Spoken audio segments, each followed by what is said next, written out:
நடிகை ராஷ்மிகா தெலுங்கு நடிகர் விஜய் தேவரகொண்டா உடன் காதலில் இருப்பதாக கூறப்பட்டு வருகிறது. ஆனால் அதை பற்றி அவர்கள் வெளிப்படையாக பேசியதே இல்லை. ஆனால் தற்போது ஒரு மாத இதழுக்கு அளித்த பேட்டியில் ராஷ்மிகா தான் காதலில் இருப்பதாக ஒப்புக்கொண்டு இருக்கிறார். எனக்கு கிடைத்து இருக்கும் வாழ்க்கையை நான் மதிக்கிறேன் என கூறியிருக்கிறார்.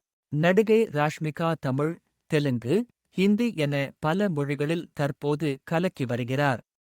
அவருக்கு இந்திய அளவிலும் ரசிகர்கள் தற்போது இருக்கிறார்கள்.